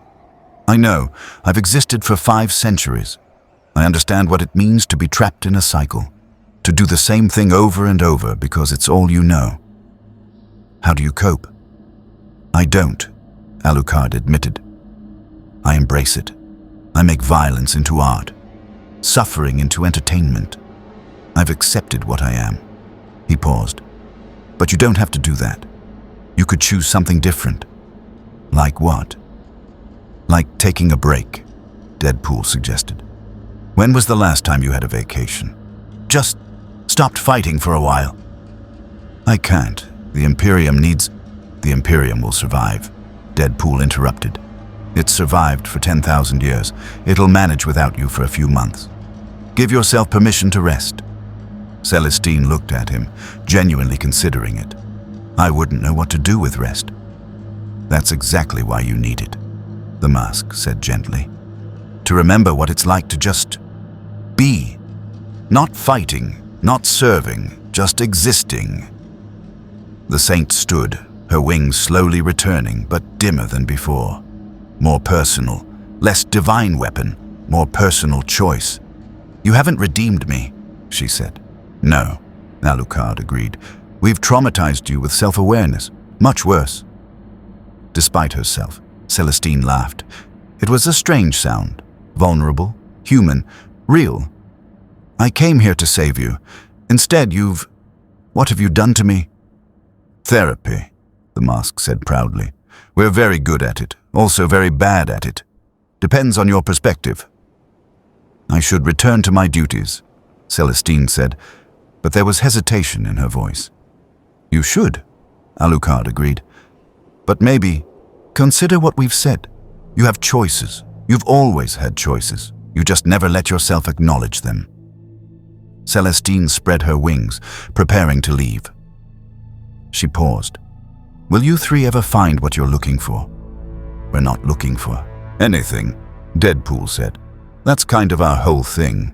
We're just here, causing chaos, being unkillable, and occasionally giving divine warriors existential crises. That's a terrible purpose. But it's honest, Alucard said. Celestine flew off, her Gemini superior following, but something had changed. The certainty was gone, replaced with questions. The trio watched her go. Did we just, Deadpool started, break a living saint with therapy? Alucard finished. Yes. Yes, we did. Are we the baddies? The mask asked. No, Alucard said. We're just honest. Sometimes honesty is worse than corruption. The Grand Convocation was unprecedented in galactic history. Every major faction had sent representatives to a neutral dead world designated as Arena Mortis. The proposal was simple. One massive battle royal to determine once and for all what to do about the unkillable comedy trio. Inquisitor Lord Vex represented the Imperium, accompanied by 3 companies of space marines from various chapters. Trelzin the Infinite brought Necron forces, mostly for documentation purposes. Farseer Eldorel led an Eldar war host, still muttering about catastrophic timelines. Anshi commanded Tau forces, his serene mask firmly back in place. War boss Grimtooth showed up with his wah because he heard there'd be a proper scrap. Even a small Chaos War band had been invited, representing the 4 gods' continued interest, and in the center of it all, 3 beings who had no idea this was happening. So, Deadpool said, looking at the assembled armies surrounding them in a massive circle. This is either a surprise party or an execution. I'm hoping for party. Please tell me there's cake. Vex's voice boomed across the arena through Vox amplification. Entities, you have disrupted every faction in this galaxy. You have rejected chaos, confused the Tyranids, traumatized our saints, made our Primarch question everything. Therefore, we have reached a consensus. Oh no, Deadpool muttered. Consensus? That's never good. We will settle this matter through honorable combat, Vex continued. All factions united against you 3. If you survive, we acknowledge your right to exist in this galaxy. If you fall, we finally have peace. There's so much wrong with that logic, Deadpool said. Starting with the fact that we can't fall. We're unkillable. Did none of you read the reports? We know, Grimtooth shouted cheerfully. That's why it'll be fun. A fight we can't win. It's proper orc. Alucard surveyed the assembled forces with predatory interest. Let me understand this correctly. Every faction in the galaxy has come together, despite millennia of mutual hatred, just to fight us 3. Correct, Trezin confirmed. How flattering, Alucard purred. We're a unifying force, a common enemy to bring everyone together. That's almost touching. He smiled slowly. Almost? The mask pulled out a referee's whistle and striped shirt. Okay, if we're doing this, we're doing it right. I'll be the referee. Rules are: no biting, no hair pulling, and no touching the face. There are no rules in war, a space marine shouted. Then why am I wearing this shirt? Eldorel raised his staff. This is your last chance. Surrender peacefully and… No, Deadpool interrupted. We've done the surrender peacefully speech like 8 times now. It never works. Can we just skip to the violence? I've got a fighting pit to run later. Vex made a hand signal. Every army opened fire simultaneously. The Arena Mortis erupted in apocalyptic violence. Bolter rounds, gauze flares, shuriken, catapults, pulse rifles, orc daka, chaos sorcery, everything. The trio disappeared in a maelstrom of firepower that could have leveled continents. When the smoke cleared, they were playing cards. I raise, Deadpool said, tossing in poker chips that appeared from nowhere. I call, Alucard replied. I fold. The mask threw his cards down. This hand is garbage. The armies stared. Did they just… A Tau fire warrior started. Ignore our combined assault to play cards? Eldarel finished. Yes. Yes, they did. Grimtooth started laughing. I like these gits more and more. The Necron warriors advanced in perfect formation. Alucard stood from the card game, brushed dust off his coat and smiled. Oh, good. The robots want to play. He walked directly toward them, arms spread wide. Come on, then. Show me what 60 million years of evolution has taught you about violence. The Necrons opened fire. Gauss flares stripped Alucard down to atoms. He reformed behind them. My turn. His shadows exploded outward, and the collected souls of 5 centuries manifested. They swarmed over the Necron warriors like a tide of screaming darkness. The ancient machines found themselves engaged in combat with entities they couldn't properly classify. Not warp-based, not material, just other. Impossible, Trazyn observed. They're using dimensional mechanics that predate our biotransference. Maybe don't try to science it, Deadpool suggested, appearing next to him. Just accept that we're weird and move on.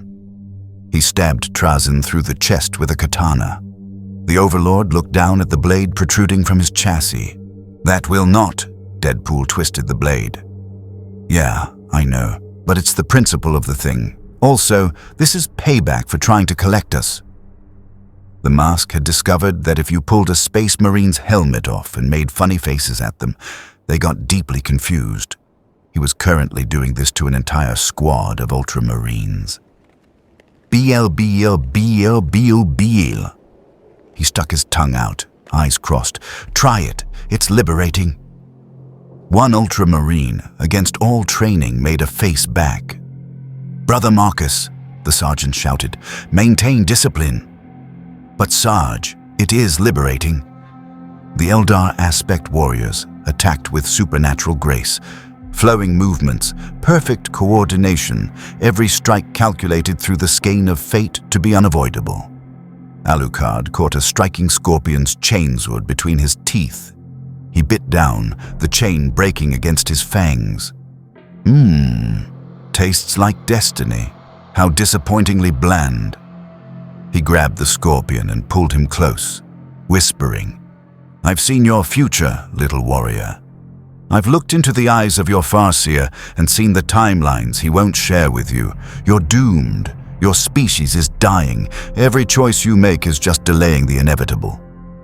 His voice was silk and poison. But I can give you something your Farseer can't. I can give you certainty. The certainty that right now, in this moment, you're completely and utterly outmatched. He threw the scorpion 50 meters. The Tau deployed crisis battle suits, their weapons systems targeting with mathematical precision. Deadpool examined the suit designs with professional interest. Okay, I gotta admit, these are pretty cool, very anime. Big robots with big guns, I respect it. He wall ran up a battlesuit's leg and knocked on the cockpit. Hello, delivery. I've got one order of get out of the robot. The pilot inside activated his shield generator. Energy barriers flared. Deadpool pulled out a can opener. Don't make me use this. I will open you like a can of beans. He proceeded to somehow cut through the shield generator with a kitchen implement. The pilot ejected in panic. The Chaos Warband tried a different approach. Demonic possession.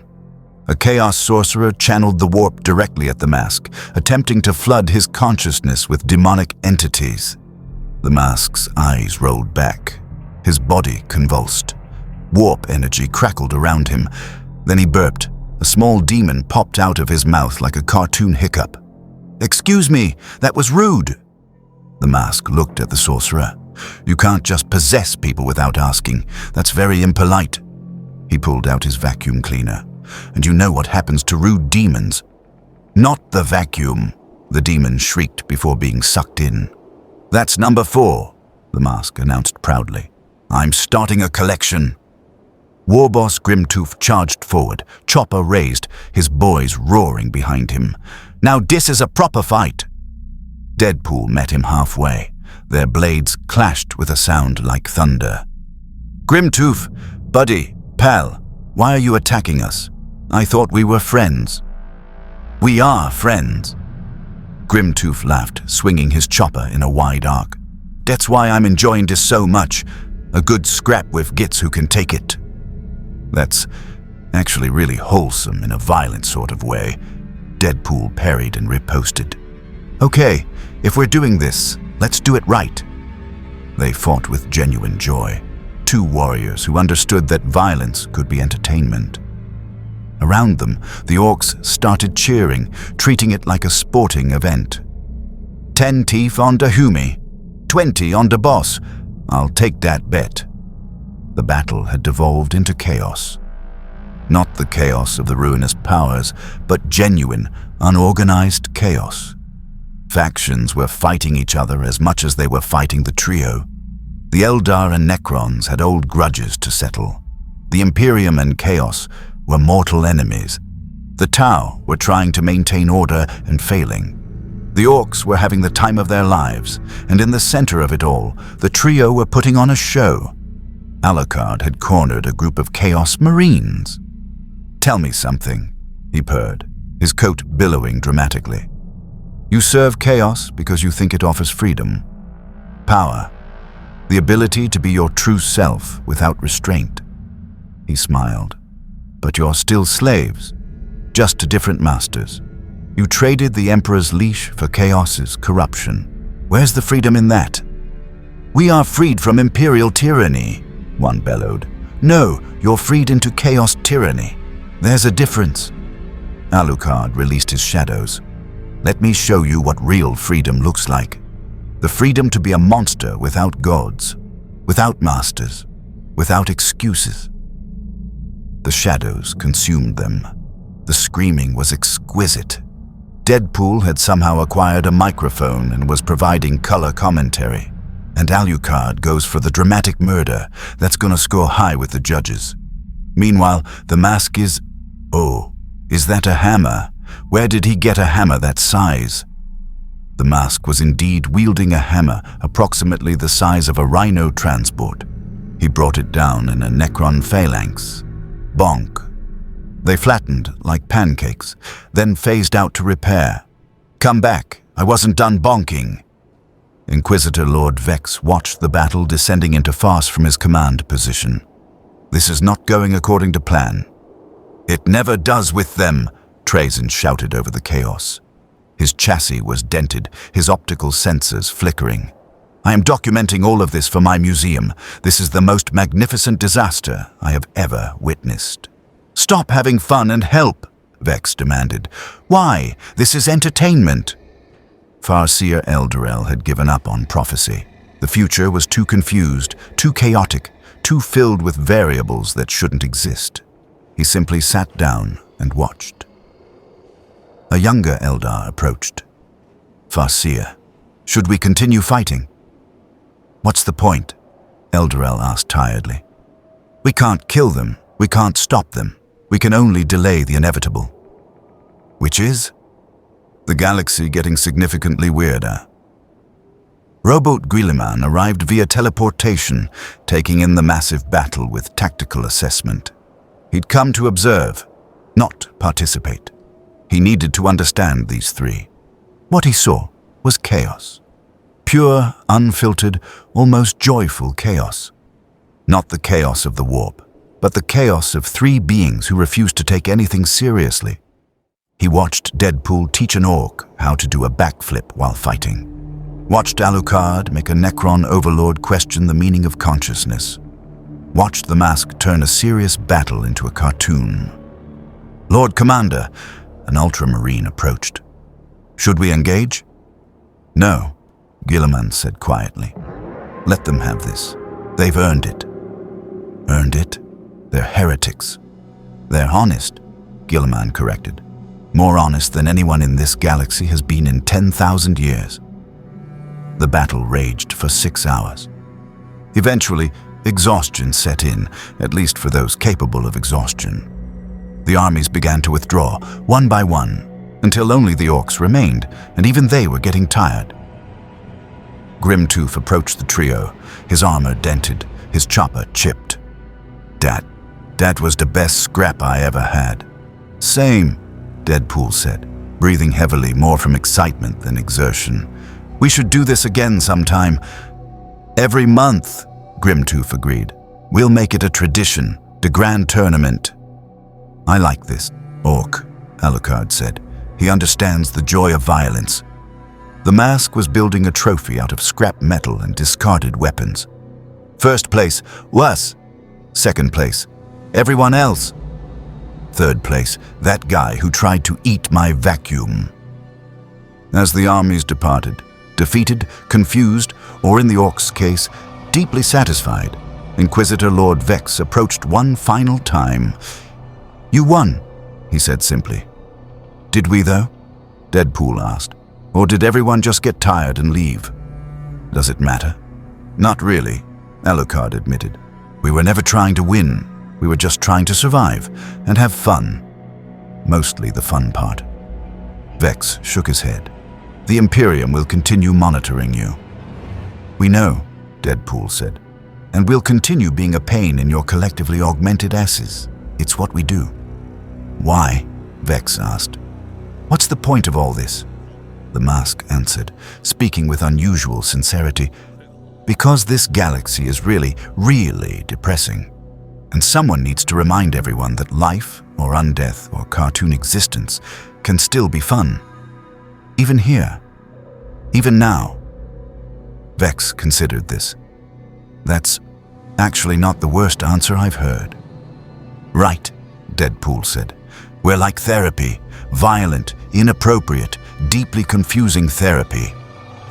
As Vex departed, Guilliman approached. He didn't say anything, just looked at the three beings who had united the galaxy through sheer chaos. "You're thinking something," Alucard observed. "I can see it in your eyes." "I'm thinking," Guilliman said slowly, "that perhaps the galaxy needs what you represent, not as heroes, not as villains, but as reminders." "Of what?" "That nothing is inevitable, that rules can be broken, that even in the darkest millennium, there's room for absurdity." He paused. "Thank you, I think." Did we just get thanked by a Primarch?" Deadpool asked. "I believe we did," Alucard confirmed. "Cool," the mask said. "Put it on the bingo card." Guilliman teleported away, leaving the trio alone in Arena Mortis, surrounded by the debris of the galaxy's most chaotic battle. "So," Deadpool said. "What now?" "Now?" Alucard lit a cigarette, looking at the binary sunset. "Now we continue doing what we do best, causing chaos, making factions uncomfortable, reminding this miserable galaxy that death is optional and fun is mandatory." "I was thinking tacos," Deadpool said. "But your thing works too." "Razzle-dazzle," the mask added, "because some things never changed. The 41st millennium would never be the same." Three unkillable entities had arrived by accident and stayed by choice, turning the grimdark galaxy into something slightly less dark. Not through heroism or sacrifice, but through sheer, stubborn refusal to let suffering be the only story. They would continue their carnival of chaos. Deadpool would keep his fighting pits and his commentary. Alucard would consult for inquisitors while making everyone uncomfortable. The mask would bring impossible joy to the lower hives, and together they'd remain the galaxy's most confusing problem. Every faction had tried to stop them, kill them, recruit them, understand them. All had failed, because you cannot stop what refuses to acknowledge your authority. You cannot kill what regenerates from nothing. You cannot corrupt what's already embraced its own chaos. The Imperium would watch. Chaos would scheme. The Xenos would adapt. The Orcs would laugh. And through it all, the unkillable comedy trio would persist, immortal reminders that even in the grim darkness of the far future, there is room for laughter. Inappropriate, uncomfortable, unending laughter. The Emperor protects. But against these three, even he might need to learn to laugh.